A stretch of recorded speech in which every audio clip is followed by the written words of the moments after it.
Well, you're listening to Fancy Ramen, a podcast about video games and all sorts of random shit we like to talk about. What episode is this? That's the point. It doesn't matter. There's no need to read the episode number if it'll be on the title of the podcast. It would be episode 45, potentially, though. I'm Neil. I'm Cookie. And I'm Scott. And speaking of random things we want to talk about, what have you guys been up to this week? Ooh, can I start? Yeah, feel free. Go right ahead. So, today was kind of a mundane week for me. And then all of a sudden, something exciting happened. But I didn't know something exciting happened until after the exciting thing had already happened.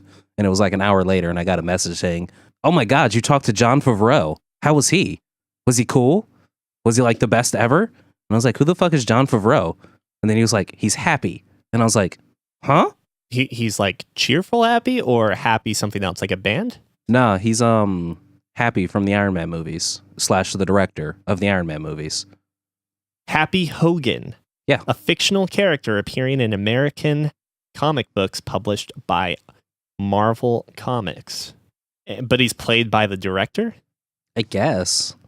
People said... okay. Yeah, I Jon recognize Favreau. this guy. Yeah. Yeah. So I got to talk to him this week. When did you talk to him? It was either Thursday or Friday. It was Friday. What was the context of this conversation? Why were you talking to this director / actor? Oh, password reset. What? What's password reset? I literally reset his password. Oh, okay. I see. Okay. Yeah, apparently the guy that talked to his assistant Thursday was bummed that he wasn't around to do the password reset because he was geeking out, and his assistant's not on his list of things. So it seems like one of those instances where not knowing who the person was probably led to better service. Because if it was your friend or coworker, you would have been like, so I really loved Iron Man 1, 2, and 3. pretty much. But either way, no, he was a cool dude. And it's like, we had a good conversation. It was like a 20-minute conversation over a password reset. We talked about like other things, but these are things I talked to with normal people I'd talk to as well. So it was fine. Didn't seem like it was in a hurry or anything. We just chatted for a little bit. It was fine. And at some point you're like, yeah, those Iron Man movies were horrible. They weren't bad. They were, they were all right. I really wish they got into like the more edgy, like Tony Stark's a fucking alcoholic arc.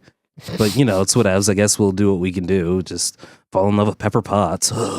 I think you're really showing growth. You might actually make a really good movie someday. Jesus. He's apparently directing Jon Favreau, is it? Yeah. Favreau. He's apparently directing the Lion King movie. Oh, nice. That's got Morgan Freeman in it. Morgan Freeman as I'm looking.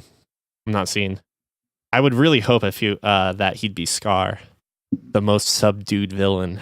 Oh, no. Never mind. That was James Earl Jones that I was saying. James Earl Jones Mufasa. plays Mufasa. But dude, He's got the perfect voice for it. Donald Glover's in this. I'm excited. Doesn't Donald Glover play Simba? Yep, and Seth Rogen's going to be Pumbaa, which is perfect. Who's Timon? Billy Etcher. Einger. I don't know who that is. He's the guy from Difficult People. How is this going to work? Is this going to be... I literally know nothing about this remake of Lion King. Is this going to be like a CG film, a recreation of the original animation? I have no earthly idea, honestly, but I'm excited to hear John Oliver be Zazu. Which one's Zazu? Zazu's the bird, and John Oliver is a perfect role for that. Dang, this is pretty good. Oh my God! Okay, cast. I know who Billy Eichner is now. He what is it? He's in Difficult People. Parks and Rec. He plays Craig in Parks and Rec. That's right. He was in Parks and Rec. Yeah, I just know him I'm from almost Difficult certain People. of it. Yeah, Let me double check. He was in Parks and Rec. He was in The Vegas Wedding. Enough about Disney classics, though. Scott, what have you been up to?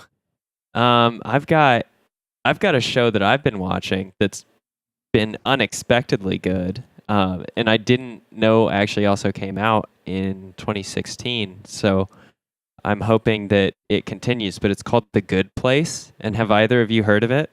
I heard of it just now when you mentioned its title, and I started Googling. So I expected it to be like a somewhat mediocre show, but Sierra and I were just looking at like something to burn some time over the past week. So we Oh, yeah, this decided looks good. this premise sounds interesting enough. It's about a woman who goes to the good place, and it's more or less kind of a afterlife, a paradise in the afterlife. And it turns out that there's a mistake that's made, and she actually doesn't belong there, and she's supposed to go to the bad place. So the premise of the show is her like trying to remain within the good place and not going to like eternal damnation and torture in the bad place. And so she is hiding out, but creating a like multitude of ethical problems while she's there. And it's just such a quirky and funny show. I really love it. It's got really clean humor, which is also surprising for how often it makes me just like laugh. And there's some wonderful inside jokes that they bring into it. Like they have these things called Janet jokes where they're interacting with and I've coined the term Janet jokes, but they interact with essentially like an anthropomorphized AI that's supposed to be able to help all of the residents of the good place with any of their tasks or needs. And she's kind of like this all-knowing program. And the jokes based off of like interacting or using Janet are always just an absolute riot. And it went from a show that we expected to watch the pilot of and then maybe an episode or two every once in a while to like binge watching the whole first season over a week's period of time. It so good, really, really unexpected, like diamond in the rough. And you can find it on Netflix. I thought it was awesome. I think you and Lizzie should definitely watch it, Cookie. I'm down. And for fear of Tiffany calling it trash, I'm not going to recommend it to you, Neil. Jesus. But yeah, that was what I did for entertainment this week. Otherwise, I went to Spokane actually yesterday and just You went to Spokane? yeah, Shit, man. pretty cool town. I want to go to Pretty legit. Spokane. I'm gonna have to go back sometime soon because apparently they just opened an outdoor ice rink out there. That's not your usual like oval or circular. Is it a kidney? Little ice pond? But no, I hear it's got kind of like a serpentine shape. Now this is all word of mouth information I got from a barista I was talking to while I was in town, but it sounded pretty sweet. And it's actually a really pretty city. I had never been there before, and I had also never experienced a city that has more one-way lanes than they do two-way, which was very confusing at first, but actually very efficient for traffic flow. I was about to say that's more efficient all the way Yeah, around. Spokane's full of pleasant little surprises. Awesome town. I'll probably go back and visit it sometime soon. You should take me with you one day when it's warm. Dude, totally, yeah. And not it might on be fire. easier for us to honestly meet in the middle or do a tour of Washington because you don't want to fly up to Missoula and you don't want to drive up to Missoula. You really just don't want to come to Missoula unless you can teleport. But yeah, it's a really cool city. I'm gonna have to go back again, and it makes me excited to tour more of Washington because fuck Idaho, just gonna drive right through that place. Sorry, Idahoans. Idahoians. Idaho. Yeah, I actually don't mean that either. Idaho has some really awesome ski resorts and whatnot. Yep. I just sometimes get uncomfortable that the small amount of time I'm in Iowa, I get a really large amount of exposure to like Confederate flag bumper stickers. Wait, and is Iowa Trump and Idaho the bumper place? stickers. Same place? Huh? Is Iowa and Idaho the same place? Yeah, you just said They both have that sleepy white supremacist town state vibe. Maybe Idaho should have been the subject of Far Cry 5 then. Well, It would don't have been get me wrong surreal. here. I'm not trying to pretend that Montana's not without its problems because it is certainly near Idaho. They have more guns But- than Idaho, so that's why. Yeah, I live in a very weird bubble with Missoula being this super weird town. Is that why I have to teleport in? Because if Yeah, people that's see you why. driving in, your life might be at risk. As the great that one guy wrote in his screenplay, and as the great Samuel L. Jackson once said, "What that nigga doing there on that stag?" Oh man, you might want to go ahead and like take your turn culturally reappropriating whiteface and use that. Just if you're crossing through Idaho, not a bad idea.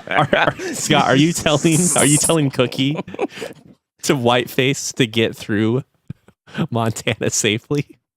I mean, Wyoming would not be a bad idea either. Honestly, there are some sketchy parts in Nebraska, mostly the Midwest in general. Jesus. Gives me a little worry. Oh, it gives me a little worry too. I've had to set up for a wedding there once.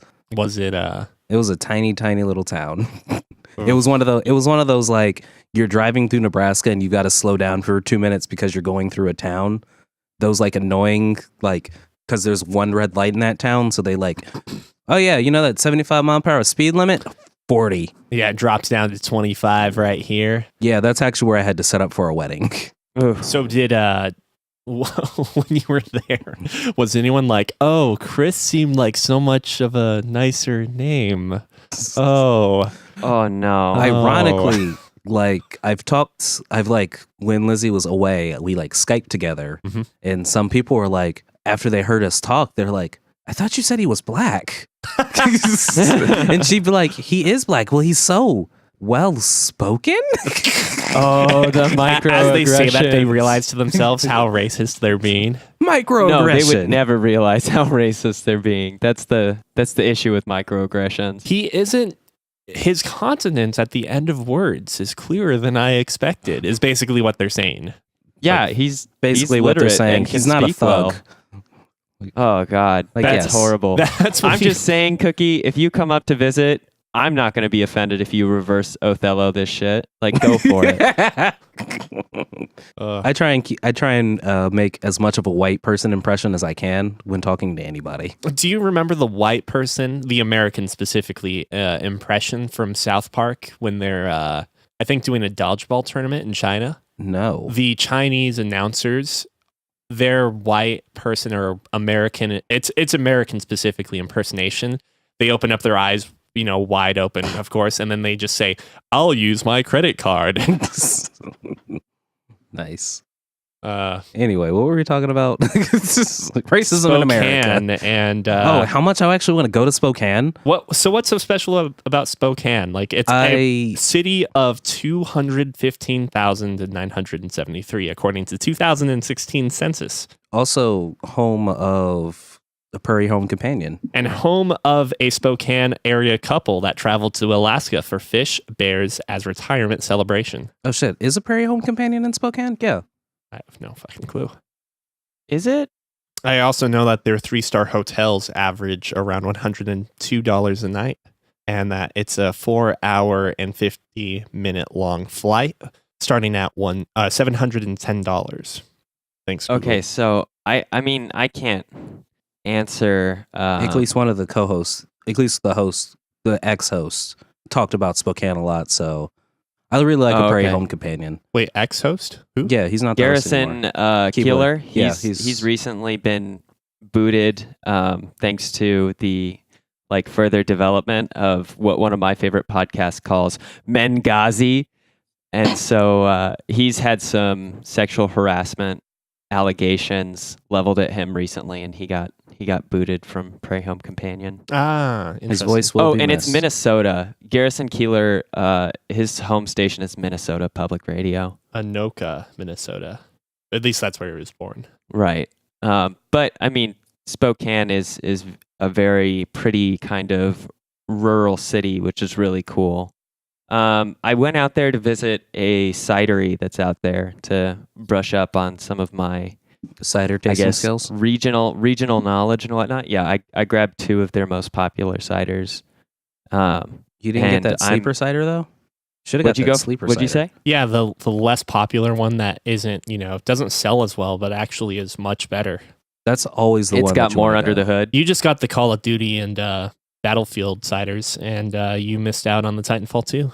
Yep. Well, no, I grabbed one that was a single varietal, which is I didn't grab any of their primary items, but I did grab one of their more popular single varietals, which is sometimes difficult to make because that just means you're using a single type of apple and not a blend. So you have to have an apple with a particularly good flavor profile, or at least a complex one.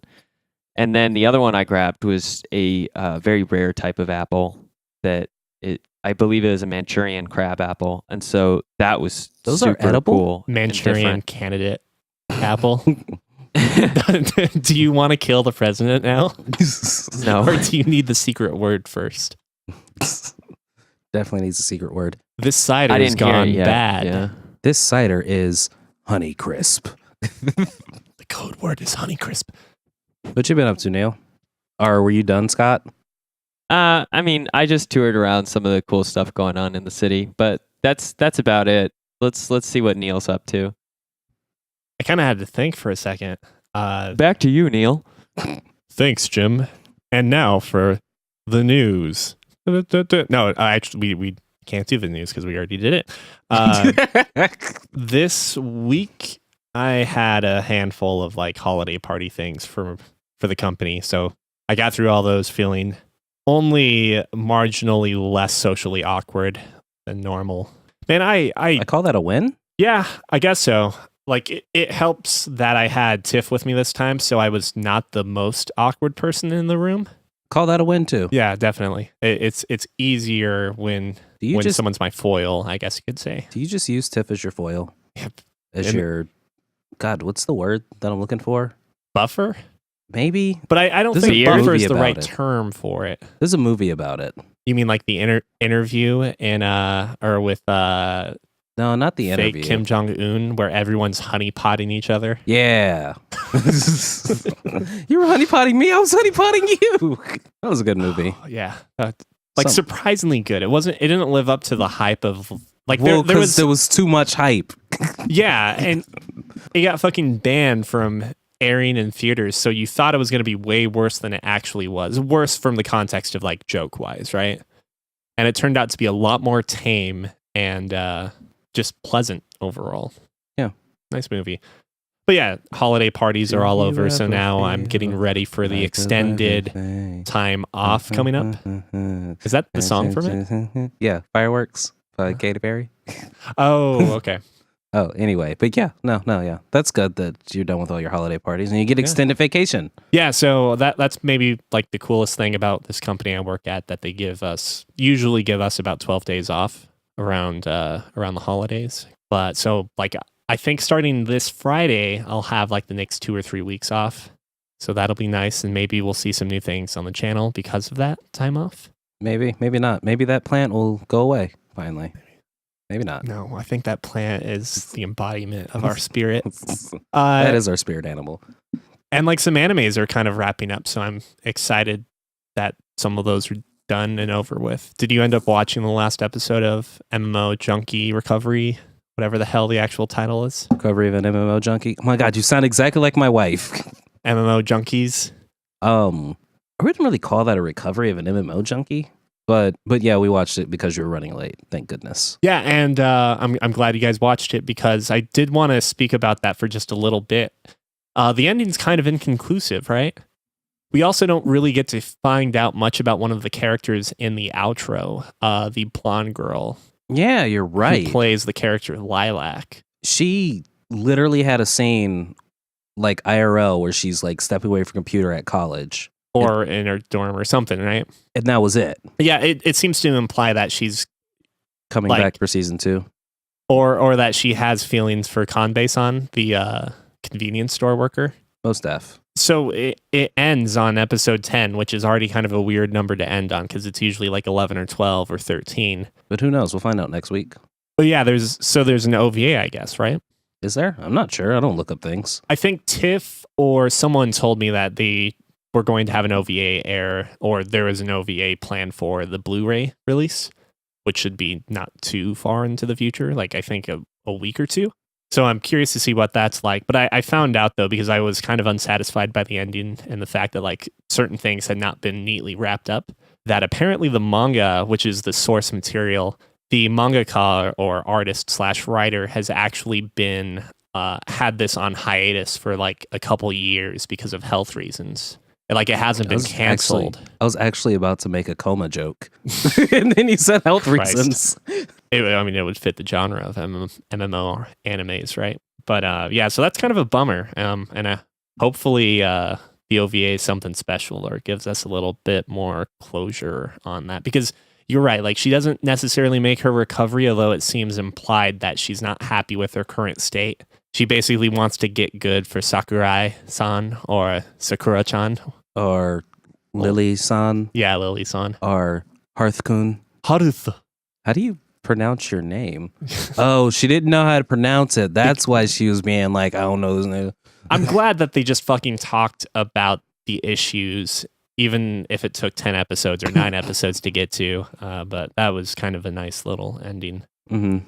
But aside from that, the most outstanding thing I've done this week has been video game based. I started playing Nier Automata. Automata. Automata like sounds the best, right? Automata. I mean, I say Nier Automata if I have a moment to prepare. Otherwise, if you catch me off guard, I'm always saying Nier Automata. That's what I say too if it's on off the cusp. Oh, that game, Yeah. I'm not going to get too far into it because I'm sure I'm going to have a lot more to say once Game of the Year discussion comes around, or once Yes, you will, because I think Nier may vie for at least a top spot, no pun intended, on your list. If the game was able to keep up the exact momentum of its opening, it would be the best game of all time. It won't be able to do that, but you'll be surprised how many times that it gets close. Yeah. So I do want to talk about the opening because Automata starts off as a shoot 'em up, like a over the top plain shoot 'em up, and then it becomes a twin stick shooter. And then you get like that sort of Nier / Devil May Cry style gameplay after that. Oh, sorry. You also have like an aerial, kind of like a Star Fox angle flying area too, where you have to avoid running into walls and stuff. And then you get to like that Devil May Cry character action RPG gameplay, which then goes into side scroller and then goes to like an over the top style version of that character action, all within a 30-minute sequence, and then caps it off with like a pretty fucking badass in-engine cutscene. Yep. Fantastic. And all the gameplay feels pretty good as well. I'm not a fan of the shmup or really any of the other kind of shooting mechanics in general, but they do a good job with it, and it feels achievable and fun and less like a bullet hell for most of the fights. The evasion button or evade button in those shmup parts is actually overpowered, I'd say. Incredibly useful. Yeah, especially because you can't, like, there's no cooldown aside from just the animation itself. And that applies to like the game as a whole. If you are not evading, you can evade. If you're in the middle of an evade, you probably can't hit evade again, but like it's very forgiving where the last animation that stops you from evading again ends. So you can just middle of the evade. You can constantly be evading. It's crazy how, like, I assume this is what Bayonetta is like. Because I can't recall how that game plays, but I like that it feels like platinum. It gets even more Bayonetta-ish once you're able to upgrade to overclock your system. Overclock your evading? Oh. Yeah, you overclock your evasion so you get a short, and I say short, but you can lengthen the window of time depending on how you set up your chips. Short which time? Where you get a short slow-mo period short that you can utilize. I just can't say enough good things about that game right now. The intro was so well done. I'm in like the first quote unquote open world area after an event has happened to it. Are you interested in the story? I am extremely interested in the story. I kind of assumed that the story was going to go in a direction as time went on. So again, trying not to be spoilerish at all. Let's say you walk into a room and there's an apple in the room. And my thought is like, oh, we're going to address this apple at some point down the road.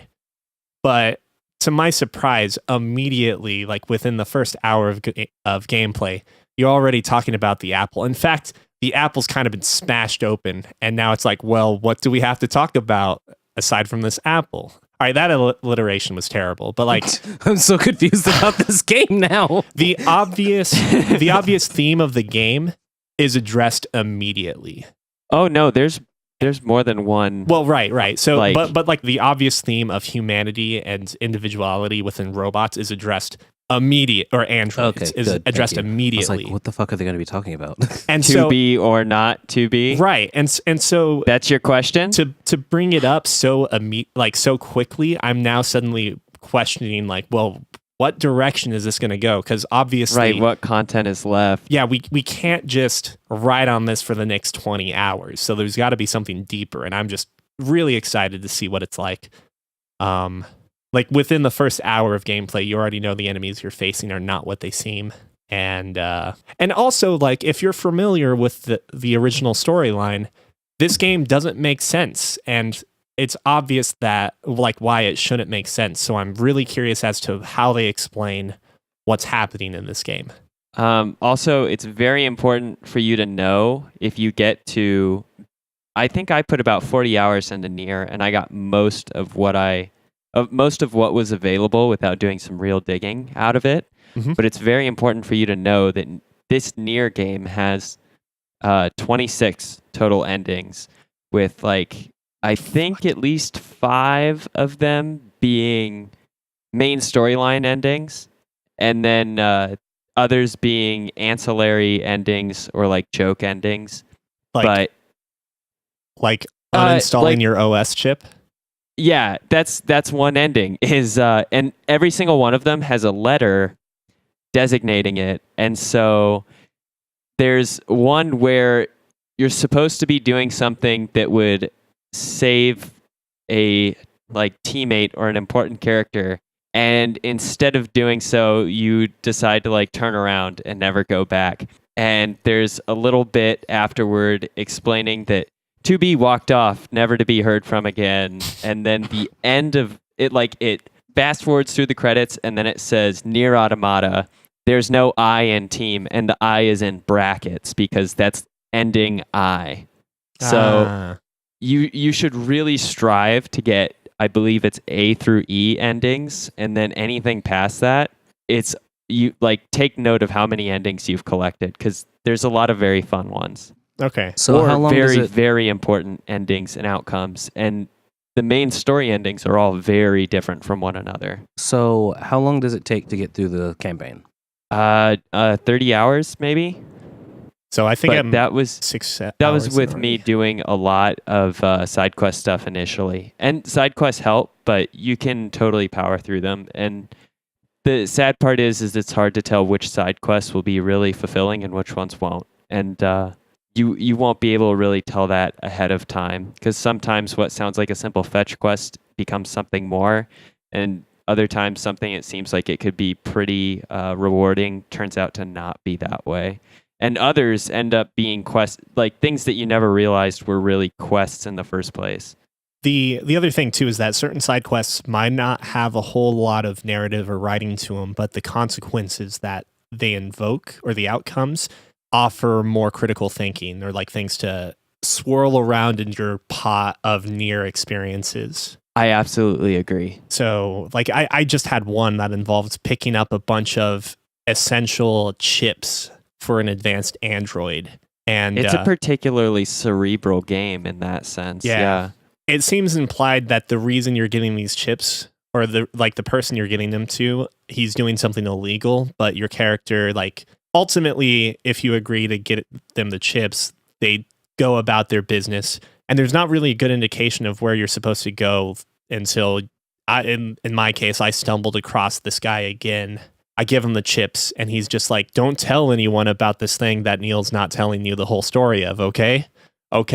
And you don't. You have no choice. You go and do your thing. You go back to your base, if you will. And upon getting back to your base, you get like an email or a notification saying that the rogue agent or the rogue android that was on the loose with these chips has been disposed of, and that there was a separate body found nearby, but they're not sure if they've been, if they're related at all, quote unquote. Oh yeah, I remember that one. So it's like there's no emotional payoff to a quest like that, but it certainly gives you a lot of information as to like what is going on and what they're not telling you. It's like if you like the lore and you like the game, it's going to give you a lot more meat, I guess, a lot more seasoning, whatever. Yeah, the only other thing I think that is important to say is there will be some quests for a character named Jackass. I wholeheartedly suggest you complete all of them. I'm stuck on one right now where I have to kill a bunch of enemies that in a short time limit. It's very hard and not get Sometimes, damaged. So yeah, I was going to save might up some help power. to just level up first. But that's basically all I've been playing. I didn't mean for the Nier talk to go that long either. What have you been playing, Cookie? Well, in the latest news, the beta, actually, not beta, we'll start with, the Call of Duty's finally doing like events and things. So the winter event started on Thursday? No, started actually like Wednesday. Do you give out the form of, like, do you give out presents in the form of bullets to people's heads? Among other things, yes. So they allowed you to, so they're starting to do the care packages now with weapons in them. But like the first care package, but they're like giving them away. Care package. So they're giving them away, and like the first one that I got actually came with one of the new guns. And like, so you don't actually need to unlock the core gun. If you unlock a variant of said gun, it works out just fine for you. So I ended up getting the gun that I actually really wanted, like on my first care package. And I was super stoked about that. But I've just been playing. So like, they unlocked one of like the special maps that you do get for doing the season pass. They unlocked that level and made it winter theme. The headquarters, your headquarters that you normally stick around in, it's snowing. There's a big Christmas tree in there. They've turned all of the like Easter eggs in that area winter themed as well. So you used to be able to have to collect footballs, but now they're like different snow globes. One's got like a snowman in it. One's got a city. One's got a Christmas tree, I think. And just been playing a lot of that, doing their winter event, snow things. And also in news, Monster Hunter World beta started this weekend. So I'm playing some of that. I miss Monster Hunter. Like, this game is so nutty and fun. Do you think we should all get it? Have you ever played Monster Hunter? Yeah. Played like one of the first iterations of it. Perfect. Get it. I haven't, but Perfect. Get it. It looks interesting.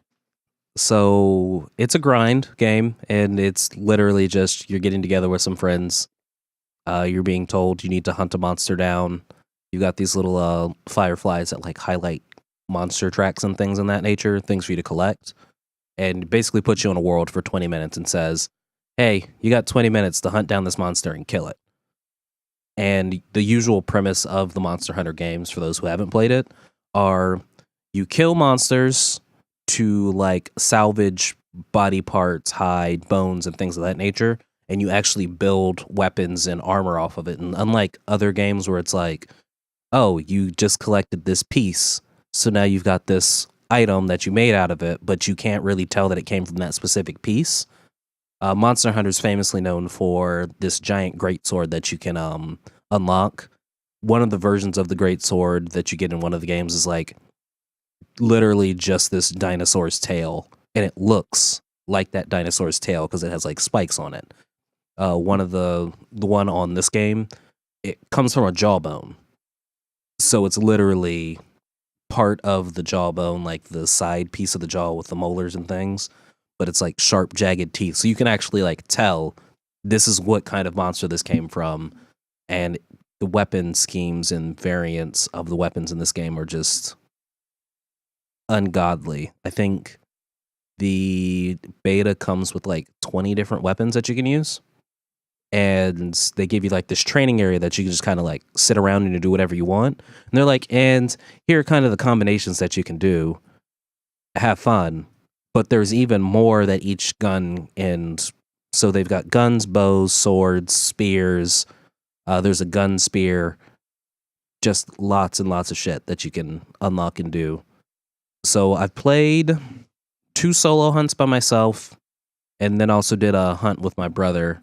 to just a couple of hunts with my brother just to like see how that works. And it's kind of nice. The matchmaking's kind of smooth. I was running into a bunch of errors last night. Which, to be fair, that's why they have this beta going on too. Yeah, so it's like it kept saying the game that they were trying to put me into was full, so I got disconnected from the game. So you can only have a max party of 4. Right.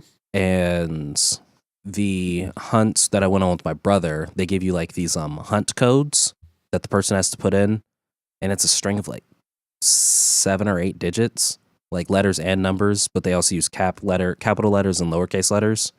So those have to be like specific, otherwise you can't find those hunts. I don't like that. They should streamline that process a little better, or like be able to, at least in the beta you can't, but if you're in a party with somebody, you should be able to party up first and then decide to go on a hunt. Yeah. But been playing a few hunts of those, and that's been nice. I'm going to play more of that. It's kind of been my gaming experience / news, because these are new things that just came out, because ooh, shiny. Well, what about you, Scott? I actually haven't played much outside of Metal Gear Solid and some more Breath of the Wild. I finished the Goron boss, which is the big salamander or whatever. And I'm trying to think where I'm at in Metal Gear Solid because I haven't played in a couple days. But I think I'm maybe 30% through that storyline. So I've got a little bit more time to put into both of those games to really finish them off. And in the meantime, I don't have any other games that I'm focusing on too much besides that intermittent replay of A Link to the Past, which I'm doing very well on, I think, as far as getting close to completing all of it, because I have way more hearts at the stage that I'm at than I have ever had before in that game. So I'm finding all of the heart containers, which is a really satisfying feeling, because normally when I play a Zelda game, I do a lot of the content, but I actually don't bother with heart containers that much. So nothing particularly new, nothing exciting. I'm enjoying the games I'm playing. I'm looking forward to, I guess, seeing what's next on the lineup. I haven't even looked at what games are coming up that I'm interested in getting. I'm out of the games loop. I'm sorry, guys. It's been really hard for me to keep up with games this year. There's been a as lot. in to say that there's so many games on the backlog. Like I don't know. I still feel like I should get some time in with Horizon before the year's over.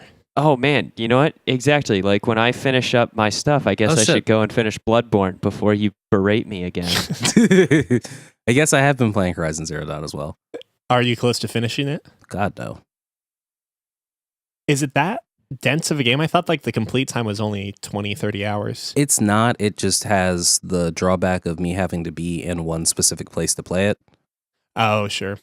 So you're telling me it's not Game of the Year because it's not on the Switch? Well, I'm gonna give you a clue. Breath of the Wild's my Game of the Year because it was on the Switch. Great. Cookie couldn't wait. Nope, couldn't wait. But yeah, so I also have one question for you regarding it. Last time I saw you type in the name of the main character, you had Aloha, but it's Aloy, and I'm thinking like Cookie isn't that focused of a typist or speller.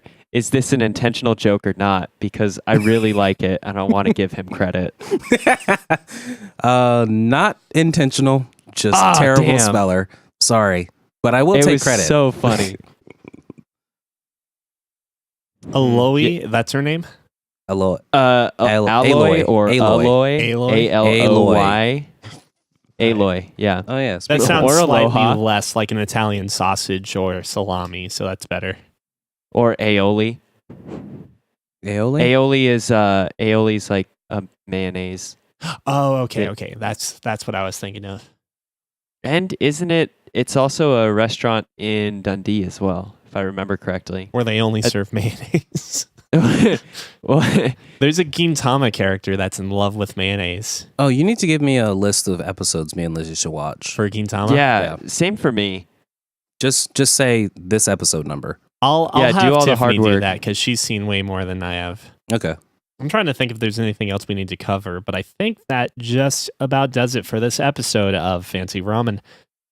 If you have comments, questions, or corrections, you can write into podcast@fancyramen.com. That's podcast@fancyramen.com. And if you've been enjoying the show, leave a review on Apple Podcasts. Try again. And if you've been enjoying the show, leave it. No. But seriously, and if you've been enjoying the show, leave a review with us on Apple Podcasts. Well, fine. If you've been enjoying the show, leave a review on Most Apple importantly, Podcasts. Tell a friend. the more we tell people to do it, the less likely they're going to do it. No, but we're counting on them. People, this is all we ask of you is to listen and spread the love to other listeners. Bye. So please, tell a friend, tell an acquaintance, tell a mortal enemy. Just let people know about our podcast so we can grow our audience and touch even more lives with our news and banter, jokes, and When you were talking about touching people, I got kind of concerned. I was like, this. It was like it went from kind of rapey to this is kind of sweet, and then it slowly started to degrade from there. Well, okay, we're gonna go ahead and cut it at that point then. Yeah, I've had a great time recording this episode of Fancy. I don't even know how to end the podcast anymore. Later, guys. Adios. Boop.